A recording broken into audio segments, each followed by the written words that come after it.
స్వరాజ్యం సాధించినప్పుడే నిజమైనటువంటి గ్రామాలు వెలుగులోకి వస్తాయని చెప్పి పెద్దలు చెప్తూనే ఉన్నారు. దానిలో భాగంగా గ్రామాలలో కూడా ఎన్నో అభివృద్ధి కార్యక్రమాలు కూడా ఇప్పటికీ పెండింగ్లో ఉన్నాయి.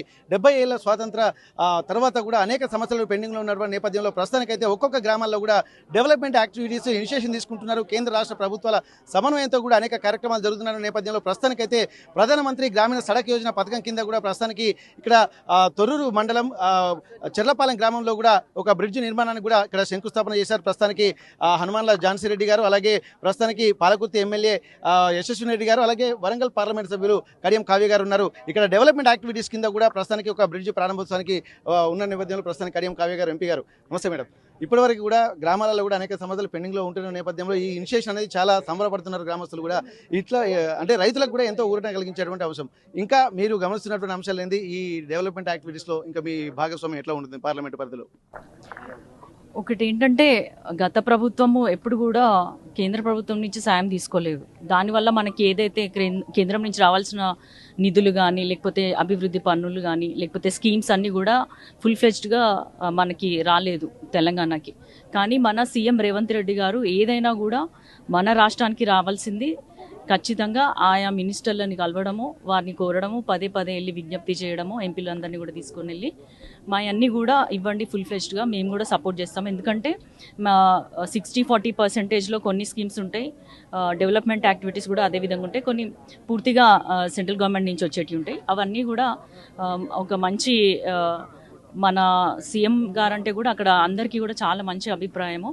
ఏది కూడా మొహమాటం లేకుండా ఒక సీఎం స్థాయి వ్యక్తి అయినా మీరే రావాల్సిన అవసరం లేదు, ఎంపీలు వచ్చినా కూడా సరిపోద్ది కదా అంటే, లేదు నా బాధ్యతగా నేను వస్తున్నాను చేస్తున్నాను అని చెప్తున్నారు. సో ఆయనే మాకు ఇన్స్పిరేషన్, నాకు కానీ ఇక్కడున్న ఎమ్మెల్యే గారికి కానీ. అందుకే మేము తన నియోజకవర్గ పరిధిలో ఉన్నటువంటి పనులు ఏవైతున్నాయో అవి కూడా టైంకి అయ్యే విధంగా, ఇప్పుడే నాకు ట్యాంక్ బండ్ కూడా చూపించారు. గత 9 ఏళ్ళుగా అది అసలు ఎటు స్టార్ట్ అవ్వలేదు, అటు ఎండ్ అవ్వలేదు. ఆ టైప్లో ఉంటే ఇప్పుడు అక్కడ ఒక బండ్ అనేది ఏర్పాటు అవుతుంది. ఇంకా కూడా దాన్ని డెవలప్ చేస్తాను అన్న తన ఐడియాస్ ఇంతకుముందు నాకు చెప్పారు. అదేవిధంగా మనకి కేంద్రం నుంచి రావాల్సిన ఏమన్నా కూడా నేను వారికి ఎమ్మెల్యే గారి సూచనల మేరకు నేను అక్కడి నుంచి తీసుకొస్తాను.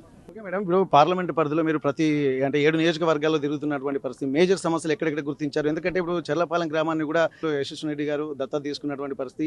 ఇప్పుడు మీరు స్పెసిఫిక్ కాన్సన్ట్రేషన్ ఇంకా ఏ గ్రామాల మీద పెట్టబోతున్నారు? ఇంకా చాలా ఉన్నాయి కదా, మీ పాలకుర్తి నియోజకవర్గంతో పాటు స్టేషన్ గన్పూర్ నియోజకవర్గం కూడా ఇప్పుడు అత్యధిక నిధులు సాధిస్తున్నటువంటి నియోజకవర్గం కూడా గమనించాల్సినటువంటి అవసరం ఉంటుంది.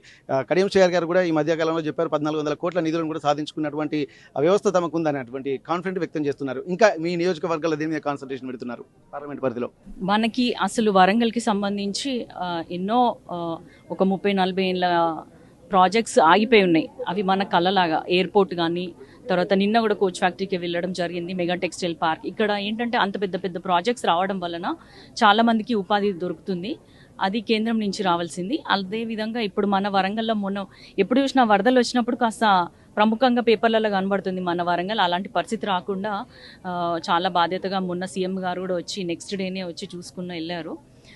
దానికి 12 కోట్ల నిధులు కూడా ఇవ్వడం జరిగింది. సో మా main target under ground drainage system, అదేవిధంగా మన స్కూల్స్, హెల్త్, హాస్పిటల్స్, సిహెచ్సిలు కానీ, లేకపోతే ప్రభుత్వ పాఠశాలలు, వీటన్నిటిపైన, తర్వాత రైతుల గురించి అందరం కూడా ఒక టీం వర్క్గా పనిచేస్తున్నాము. ఏది కావాలన్నా కూడా అంతకుముందు సీఎం గారు, పాత సీఎం గారు ఎప్పుడు అపాయింట్మెంట్ కూడా ఇచ్చేటోళ్ళు కాదు.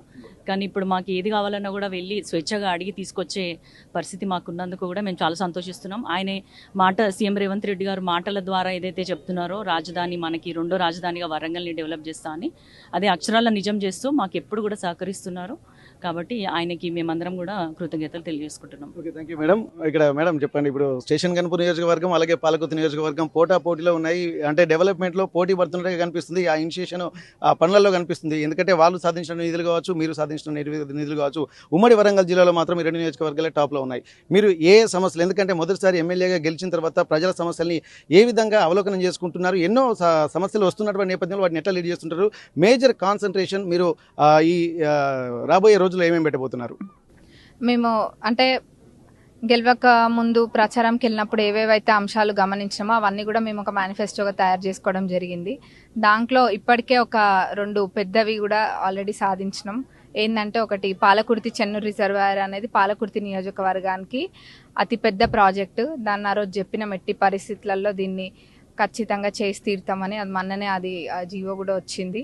అతి త్వరగా పనులు ప్రారంభమై అది 2 ఏళ్లలో పనులు అన్ని పూర్తి చేస్తాం. ఇక్కడ ఏంటంటే తొర్రూరులో ఇందాక అక్క కూడా చెప్పినారు, ఎంపీ గారు కూడా చెప్పినారు, ట్యాంక్ బండ్ చూపించినాం ఇప్పుడే.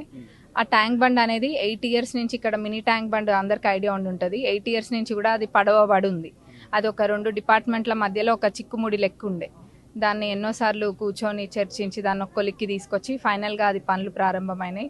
టీఎఫ్ఐడిసి నుంచి ఒక 5 crores వస్తే అది కూడా దానికే పెట్టినాం. ఇంకా ఇక్కడ 100 bedded హాస్పిటల్ ఒకటి ఉంది, అది పనులు స్టార్ట్ అయిపోతాయి. అంత క్లియర్ ఉంది, చేపించినాం, పనులు స్టార్ట్ అవుతాయి. ఇంకా తొర్రూరు ప్రజల చిరకాలపు కోరిక అయినది ఒకటి ఉంది, అది అయినాక చెప్తా, అది కూడా అయిపోతుంది. మేడం, ఇప్పుడు లీడర్షిప్ అనేది కాన్సన్ట్రేషన్ కాకుండా ప్రజల్లోకే మీరు వెళ్తున్నటువంటి సంఘటన అనేకంగా కనిపిస్తున్నాయి. ఎక్కడ ఏంటంటే అంటే మెప్పు గురించి కాకుండా ఒక ఇనిషియేషన్ తీసుకొని ఒక సెల్ఫ్ కాన్షియస్ తోటే మీరు వెళ్తున్నటువంటి సందర్భాలు కూడా గమనిస్తున్నాము. అయితే ఇప్పుడు మీరు ఇక్కడ ప్రజల నుంచి వస్తున్నటువంటి స్పందన ఏంటి మేడం? ఎందుకంటే కొన్ని రాజకీయంగా కొన్ని ఆరోపణలు ప్రత్యారోపణలు ఉంటున్నది. కానీ ఇప్పుడు మీరు మొదటిసారిగా వస్తున్నప్పుడు కొంత టెన్షన్ పడ్డటువంటి వాతావరణం ఉండేది. కానీ ఇప్పుడు ప్రజల్లోకి వెళ్తున్న తర్వాత ఆ స్పందన ఎట్లా ఉంది మీకు? నాకు ఏదైనా కానీ ఎవరైనా చెప్తే అక్కడికి వెళ్ళి చూడడం ఇష్టపడతా ఎక్కువ. ఎందుకంటే మనం విన్నదానికి చూసిన దానికి చాలా తేడా ఉంటుంది. ఇప్పుడు ఒక దగ్గరికి వెళ్ళి వాళ్ళు ఏదైనా ప్రధాన సమస్య ఉందని చెప్తే అక్కడికి వెళ్ళినప్పుడు మనకు ఆ సమస్య యొక్క ఉద్రిక్తత ఎంత ఉందన్నది క్లియర్గా అర్థమవుతుంది. కాబట్టి చాలా మటుకు అట్లా ఇష్టపడతా. అందులో ఫస్ట్ టైం ఎమ్మెల్యేని కాబట్టి కాన్స్టిట్యున్సీలో అన్ని ఎక్కడెక్కడ ఏం పనులు ఉన్నాయి అన్నది చూసుకుంటే ఏ ఫేస్లో చేసుకురావాలన్నది నాకు కూడా ఒక ఐడియా ఉంటుందని అందరు మంచిగా ఆదరిస్తారు. వాళ్ళ నమ్మకాన్ని నేను కూడా పోగొట్టాను. ఆ రోజు గెలవక ముందు ఏదైతే మాట చెప్పినో వాళ్ళ బిడ్డలాగుండి చేస్తాను, అదే ఇదిలో నేను కూడా వెళ్తున్నా. ఏ మండలానికి ఏం చేయాలన్నది ఆల్రెడీ నేను ఫిక్స్ అయినా. గెలిచినాక అది ఒక్కొక్కటిగా చేసుకుంటూ వస్తున్నాను. మేడం, ఝాన్సీ రెడ్డి గారు, ఇప్పుడు టీపీసీసీ వైస్ ప్రెసిడెంట్గా మీరు ఉంటున్నారు. పార్టీ పరంగా కూడా అనేక డెవలప్మెంట్ యాక్టివిటీస్లో ఇనిషియేషన్ తీసుకుంటున్నారు. ఎట్లా ఉంది మేడం స్పందన? ఎట్లా ఉంది పార్టీ పరంగా చూస్తుంటే? ఇక్కడ డెవలప్మెంట్ యాక్టివిటీస్ కూడా మీరు ఇనిషియేషన్ తీసుకుంటే ఎట్లా అనిపిస్తుంది మీకు? చాలా బాగుందండి. మొన్ననే మీరు చూస్తుంటారు జూబ్లీ హిల్స్ బై ఎలక్షన్స్లో ఎంత పెద్ద మెజారిటీ, బై ఎలక్షన్స్ అయినా కానీ అంత టఫ్ ఉన్నా కానీ ఎంత పెద్ద మెజారిటీ వచ్చిందో, ఎంత పెద్ద మెజారిటీ తోటి మన నవీన్ యాదవ్ గారు గెలిచారో కూడా చూస్తున్నారు. సో అదేవిధంగా ఆ స్పందన, కాంగ్రెస్ స్పందన అనేది ప్రజల్లో పోలేదు. ఓటర్స్ ఎప్పుడు కూడా లోయల్గా కాంగ్రెస్ పార్టీకి ఉన్నారు. అదేవిధంగా ఇప్పుడు మన పాలకుర్తి నియోజకవర్గంలో కూడా ఓటర్స్ అదే స్పందనతో ఉన్నారు. తప్పకుండా రేపు లోకల్ బాడీ ఎలక్షన్స్ కూడా గెలుపు కాంగ్రెస్ పార్టీ గారిదే. మరి ముఖ్యంగా ఇప్పుడు ఈరోజు ఎంపీ గారు మనకి చెల్లపాలెం రావటం చాలా సంతోషంగా ఉంది. మరి అందుట్లో ముఖ్యంగా మన ఎంపీ గారు ఫండింగ్ కూడా ఫస్ట్ చెల్లపాలానికి, పాలకుర్తి నియోజకవర్గంలో చెల్లపాలానికి ఇవ్వడం చాలా సంతోషంగా ఉంది. ఐ థింక్ చెల్లపాలెం ప్రజలందరూ కూడా లక్కీ పీపుల్. ఎందుకంటే ఎంపీ గారి ఫండింగ్ కూడా ఇక్కడికి వచ్చి ఈరోజు మరి ఇక్కడ 3 bridges, మరి ఇంకొక దగ్గర 3 bridges కూడా ఈరోజు మన గ్రౌండ్ బ్రేకింగ్ సెరమోనీ చేయడం జరిగింది. సో థ్యాంక్ యూ ఎంపీ గారికి, మన చెల్లపాలెం ప్రజల తరపున, అందరి తరపున థ్యాంక్ యూ. మేడం, ఇప్పుడు పాలకుర్తి నియోజకవర్గానికి మీరు వచ్చిన తర్వాత అనేక బాధరిష్టాలను ఎదుర్కొంటున్నారు. ఇప్పుడు మీరు కొద్దిగా ఇనిషియేషన్ తీసుకొని ఇక్కడ కొన్ని అంటే పార్టీ పరంగా కూడా మీకు ఒక స్పెసిఫిక్గా గుర్తింపు తెచ్చుకుంటున్నటువంటి పరిస్థితి. రేపు జనగామ డీసీసీ బరిలో కూడా ఉంటున్నట్టుగా మాకు సమాచారం అందింది. మేడం, ఆ కాన్ఫిడెంట్ ఎట్లా ఉంది? అసలు ఏ ప్రాతిపదికన మీరు కాన్ఫిడెంట్గా వ్యక్తం చేస్తున్నారు? అంటే అదంతా కూడా అధిష్టానం, వాట్ ఎవర్ అధిష్టానం డిసైడ్స్. సో అక్కడికి ఎప్పుడు కూడా నా సర్వీసెస్ ఎక్కడ అవసరం ఉన్నా నేను తప్పకుండా చేస్తా అని చెప్పాను. ఎందుకంటే ఐ బిలీవ్ ఇన్ పార్టీ పరంగా, పార్టీకి అనుకూలంగా, పార్టీ అధిష్టానానికి అనుకూలంగా నేను ఎప్పుడు కూడా ఎక్కడ సేవగాలన్నా పోతాను. ఇక్కడ ప్రస్తుతానికైతే వరంగల్ పార్లమెంట్ పరిధిలో ఉన్నటువంటి 7 అనేక డెవలప్మెంట్ యాక్టివిటీస్ కూడా జరుగుతున్నాయని చెప్పి అంటున్నారు. ఇప్పటికీ ఇక్కడ పాలకుర్తి నియోజకవర్గానికి సంబంధించి కూడా ఇక్కడ ఒక బ్రిడ్జిని కూడా ఇక్కడ ప్రధానమంత్రి గ్రామీణ సడక్ యోజన పథకం కింద కూడా నిర్మించబోతున్నారు. దానికి సంబంధించి 4 కోట్ల రూపాయల నిధులు కేటాయించారు.